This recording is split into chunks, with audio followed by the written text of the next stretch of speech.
අර තියෙන්නේ ස්වර්ණමාලී මහසයයි කියලා ඈතින් දැකලා හිත පහදවාගෙන ශ්‍රද්ධාව උපදවාගෙන දෙව්ලොව ඉපදිච්ච අය ගැන නෙමෙයි සදහටම සංසාර සාගරෙම සමු අරගෙනම ගියපු පිරිසේ සීමාවක් නැහැ කියලායි සඳහන් කරන්නේ.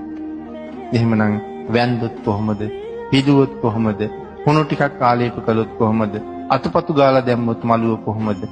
ඒ තරම් ආනිසංසයක් තව කොහෙන් ලබන්නද කියන කාරණාව අපිට හිතන්න මෙතන ඉතුරු කරලා තියෙනවා අපේ ප්‍රඥාව මෙහෙවල.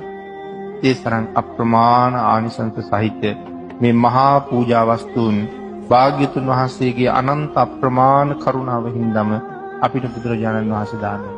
රුවන්වැලි මහා සෑය මළුවට ගිහිල්ලා පාදමේ නලල තියලා මේ යසෝදරා බුදු සිරිපා වඳිනවා වගේ අඬලා කියන්නේ ස්වාමීනි භාග්‍යතුන් වහන්සේ මට සමාව දෙන්න කියලා. මං අද ඉඳලා පංචශීලයේ සුරකින්නවා කියලා සමාදන් වෙන්න.